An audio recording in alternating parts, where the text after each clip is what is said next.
Characters. Who are they? What are they? Who will they become? So much goes into the creation of a character. Their backstory, culture, origins, abilities, personality, description, and so much more.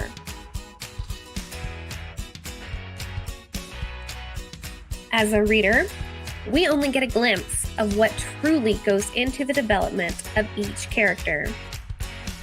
So sit back and relax as we explore characters in depth on this week's episode of Character Driven with Madilynn Dale. Hello, everyone, and welcome to today's show with Character Driven with Madilynn Dale. I've got another fantastic author to chat with today about a fun character. So I'm going to let him introduce himself, and we're going to talk about his character. So take it away.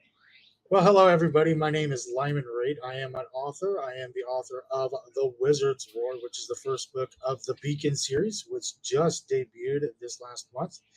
And I'm excited to be here with Madilynn on this episode here. I'm looking forward to answering any and all questions about one of my personal favorite characters, Ogaris. And I hope you enjoy him as much as I did. Sweet. I know I interviewed this fine gentleman not too long ago on my channel, and we talked about this character a little bit. Go ahead and introduce Ogaris. Okay, so Ogaris is a portly gentleman that, all of my characters have some semblance or some part of me in them. Now, with Ogaris, he is, like I said, a portly gentleman. He loves just life. He's happy. He's outgoing. He just enjoys things. He's cheerful. He's jolly. He loves food. That is his biggest thing. If you were to look for Ogaris, you would either find him in his office on the council grounds or in the chow hall. And you know, those are his places. Everybody knows him there. They know where to find him, which is the back table. They know what he likes to eat. They like a lot of it, so they bring a lot out to him. Anytime you talk to him, and he's going to be, oh, yeah, well, you hungry? No. What? No, I'm hungry. Let's go eat. We can talk about it while I'm eating. That's just Ogaris. And he's down to earth, but he's also very personable. Everybody in the council knows him, and he's a personal friend of the high elder of the council, who is the personal counsel basically for the high wizard of the entire lands. And he's his advisor and trusted friend, which is really cool. Ogaris is he's a part of me because I'm outgoing. I love people. I love hanging out, but I love food too. So why not put me in this? And but I'm not quite as big as him, but I do like to make fun of myself, which is another thing that Ogaris likes to do. So that's really where the inspiration for him came from. Nice. So what is his backstory? Was he growing up, did he always like to eat, or was that something that developed later on in his life? Well, with Ogaris, he was never really a small child. He came out as a big boy. Very quickly found that he had an appetite for food and everything, which is kind of why he ended up in Rohuna, which is in Corment in Rohuna, is because he was originally born in Alamorn. In the story, there's 7 different lands, and one of them is the Alamorn Mountains. And he was born in Alamora, and his family at the time realized there's just almost no way we're going to be able to feed this child because he's just eating too much. So sadly, they gave him away. But they gave him to a family in Rohuna that would take after him, that could take care of him, and he grew up happy. He didn't know his parents because he was an infant, but he grew up. All the other kids were wanting to learn how to use their magic, how to do this or that, or learn to sword fight or ride a Krause or anything like that. He just wanted to eat. Anywhere he went, he was either talking with somebody or, he was very, very good in his studies. but he always had something to eat when he was studying, and it drove his teachers nuts because they never got their books. Their books had smudges Oh, and marks, and what?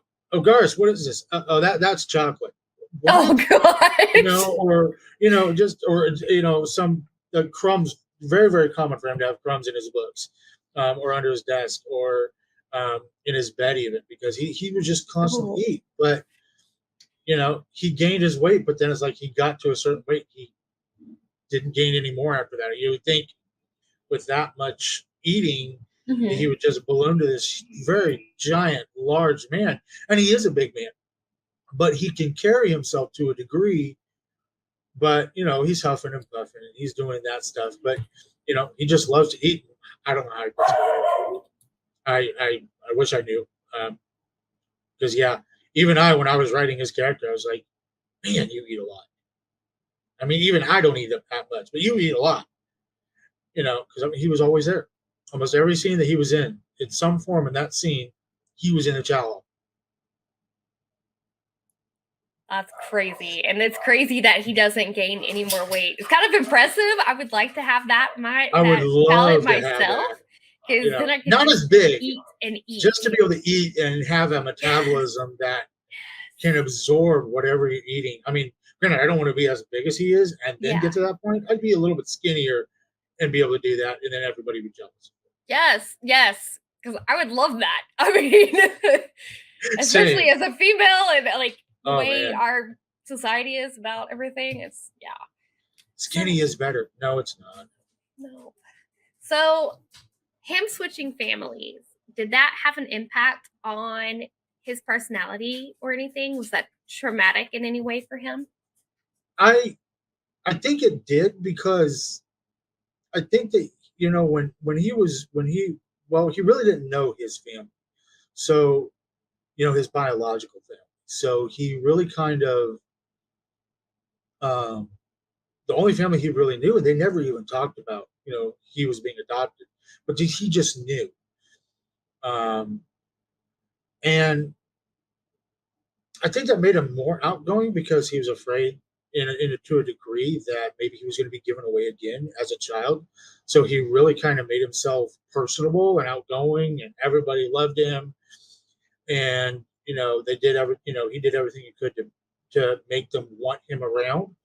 Um, but in the bigger scheme of things, I think that actually benefited him because it landed him a position on the council, which Alamorns years and years ago, um, the Alamore Mountains used to be part of Verona, and there was a big snafu thing going on, and they split.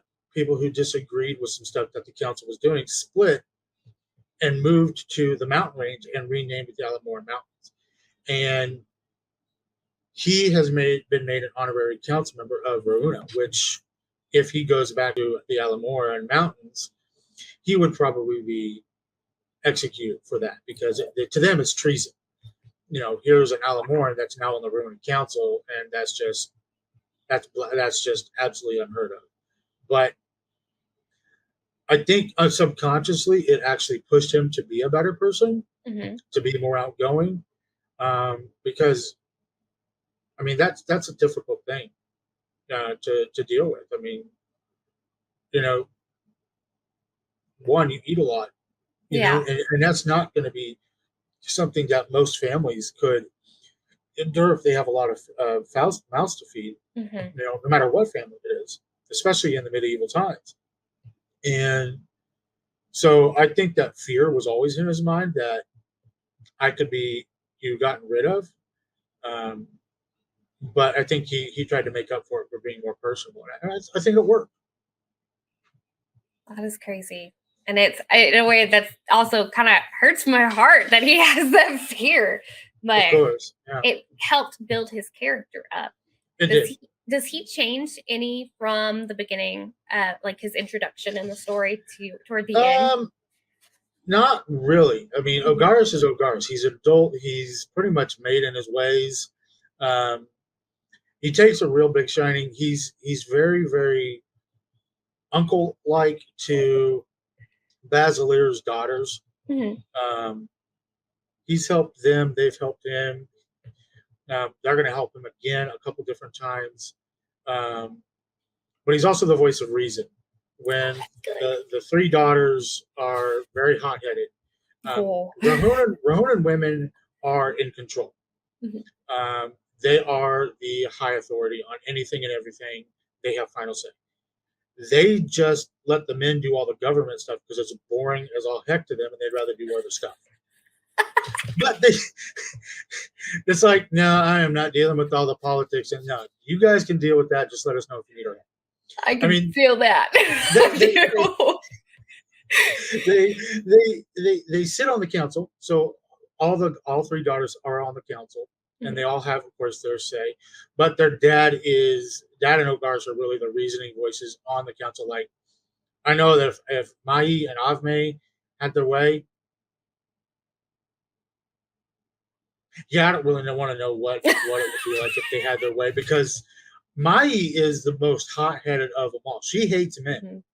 She just has a great disdain for him, and she lets that known quite often as to exactly how she feels about just men in general. Yeah. Uh, I mean, Avme is very similar in that regards, but at the same time, she does have a heart. She does understand certain things and circumstances, which leads her to other things. But her dad basically. Basilier has to flex. Hey, I am the elder of the council. I was voted into this position. Mm. We're going to do it this way. If you don't like it, you're my daughter. You can be quiet, or I have the power to actually remove you from the council. So, Yikes. with that role becomes a responsibility, but he does have that power to remove somebody from the council if it's deemed necessary. So he does use that a couple times on them to kind of keep them in check. But for Ogaris, he is he'll like if people are arguing, he'll stand up, and of course nobody can miss him, and he'll say his piece, but his piece is always a methodical thought process Mhm. about both sides. Well, okay, I see where they're coming from. I see where these people are coming from. Here's what my suggestion is. And 90% of the time it's like, oh, okay, yeah, well, okay, we thought about this. We're going to do it pretty much Ogaris' way because it just makes the most sense. Um, So he's like the peacekeeper of the family. yeah, he really is. It's like, okay, look, either you do it or this is what's going to happen, and you really think twice about what you're going to do. Because as your quote unquote uncle, I don't want to see something bad happen to you. So um, he's just loved by everybody because he's just so level headed. He doesn't get super mad Mhm. uh, about anything. So I want to say that he grows towards the end, not in a physical sense, that would be bad, but in,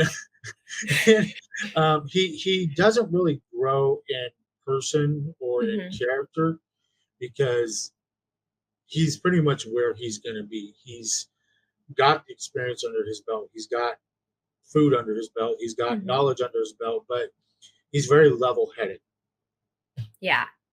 And it sounds like he did a lot of growing in his backstory with everything that happened from his childhood and everything. Absolutely. So, because that's just being given away is extremely traumatic for any child.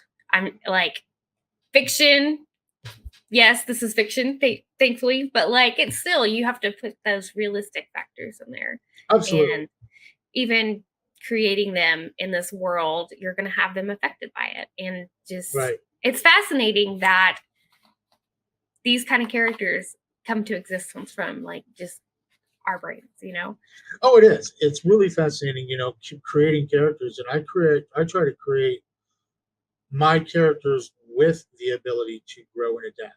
Mhm. I want them to learn. I want them to make mistakes. I want them to evolve from the mistakes that they make, good or bad, whatever it is. I want them to grow while the person is reading the story, and I think that allows the reader to get a different interactive feel or different depth towards the character because they can see that character grow. Mhm. So, was there anything you did not like about Ogaris's character when you were writing him? There were times where I felt he was too jolly. He always had a quick wit remark or something, and sometimes I'm just like, I'm okay, all right. Sometimes I'm like, I'm gonna delete. No, no, I'm not. No, that's Ogaris. That's just how he is.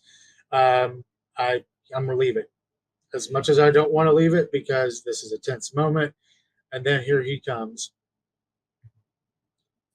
and he's chomping on a turkey leg or something. I'm just like, that's Ogaris. Like, what I miss? Well, let's see. We're at war, and it's like like. But every time I was like, okay, I'm going to delete this part. It just fit who he was as a person. It fit his persona. It fit his character. It fit his style. But I would say the times where he would have something witty or smart alecky to say, or just out of left field, and everyone would go, "What?" And then he's like, "What? Oh, I'm sorry. What's going on?" And then it would get back to the serious. But you know, that would be, I think, the thing that drove me nuts is that he would pipe up at the most weird times, but at the same time, it had added that ineffective comic relief because that's who he was. That's not a bad thing. It kind of sounds like he broke up the seriousness of some of the scenes, Sometimes at especially the when wrong time. involved. Yeah, yeah. Kind of took a nonchalant approach to everything. That is definitely how he did things. Except when he knew it was serious stuff, then he was kind of reined himself in. Mm-hmm. So when it came to the war and everything in your story, how does Ogaris feel about that? Like, how did he feel about things? It kind of came about suddenly. It wasn't that they got to, make a vote on, okay, do we go to war or do we not? It was kind of thrust upon them by this other wizard, this young wizard. And Ogaris really didn't get to choose as to, okay, this is how we're going to deal with this because nobody in had ever dealt with war. So this was a brand new concept. This is something that nobody in any of the lands had ever dealt with. Mm-hmm.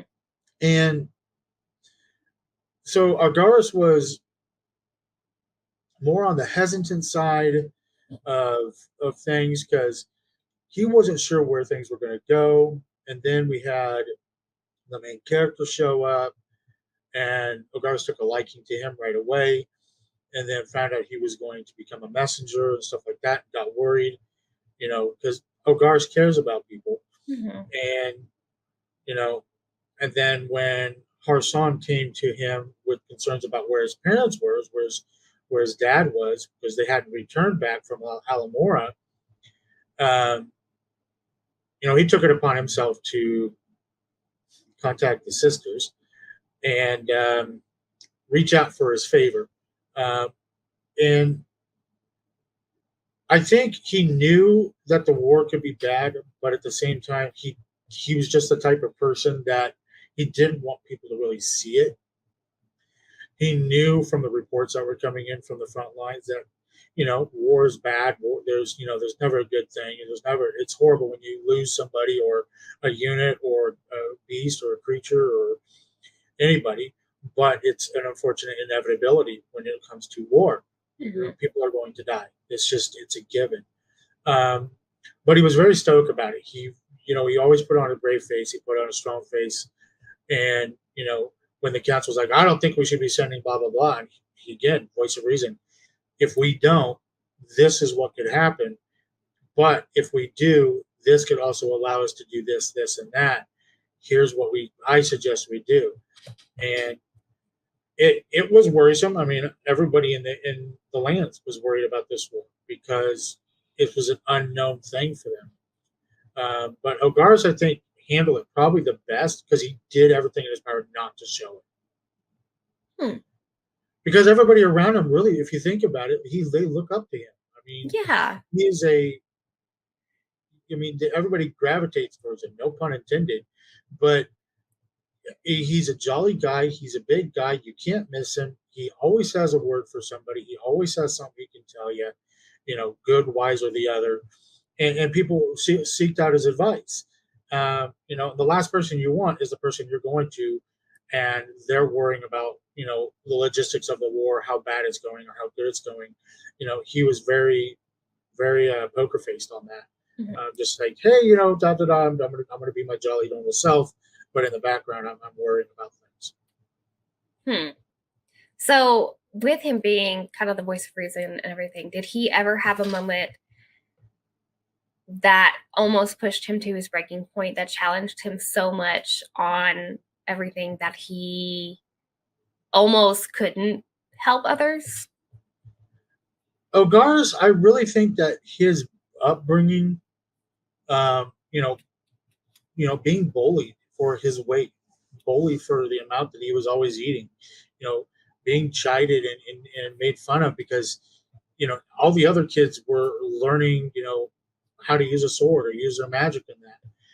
And here he is over here reading or eating something, doing something other than that. Really kind of made him raise up some major significant walls that he also knew where his limitations were. And he knew how far he could be pushed before he would break it. He never broke that.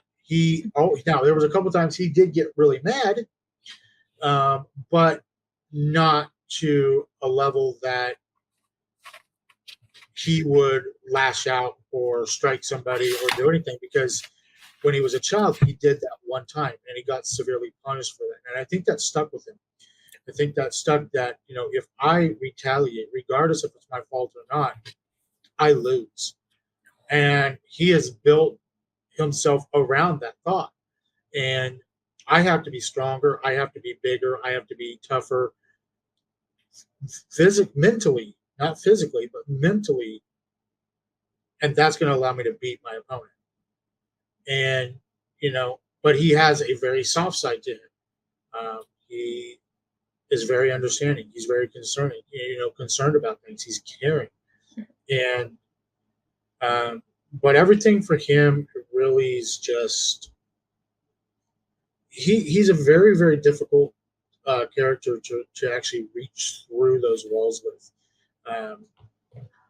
I did try to provoke him multiple times, and yeah, I did get a little bit of a reaction, but he always found a way to rein it back in, or he just never showed that there was another side to him, and that's a kudos to him for that. But at the same time, it's sad that he had to do that. Yeah, man. He sounds like a great character, but he also sounds like he's been through a crap ton of stuff. So that it breaks my heart, but it also makes me really like him at the same time. So, and he's a lovable big guy. I mean, honestly, if I were to throw a Santa hat on him, everybody would think he's Santa, for crying out loud. I mean, that's just how he is. Yeah, I kind of got that impression. Happy-go-lucky, not milk and cookies, but give him everything else. He's happy as a lark. Give him a large cup of probably milk or something and a huge turkey leg at the set. Mead, yes, there you go. Mead and a turkey leg.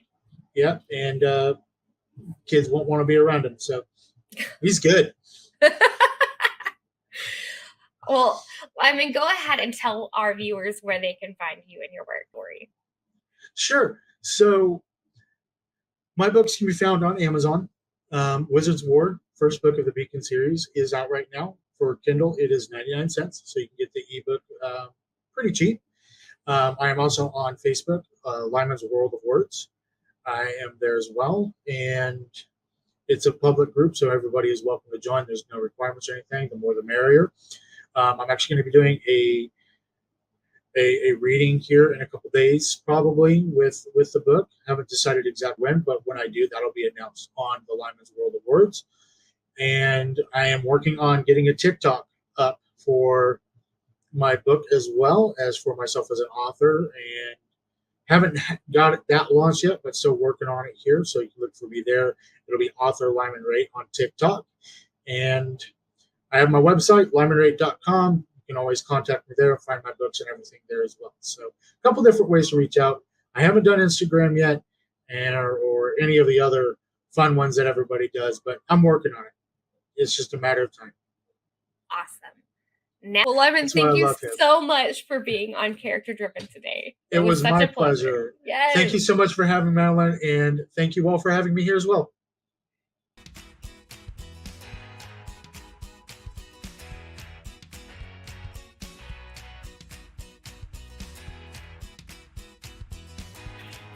All right, so this is the first expert. This is really when we really get to meet Ogaris as who he is. Two women approached and placed drinks on the table. Ogaris gave him his order, and the two women bowed their head and left. How do you plan to eat that much? Harsan asked incredulously. Some of that is yours, my boy, Ogaris said, picking up his mug and draining it. As soon as he put it down, a woman appeared, lifted it, and put another one in its place. Eat, drink, enjoy yourself. That is my motto.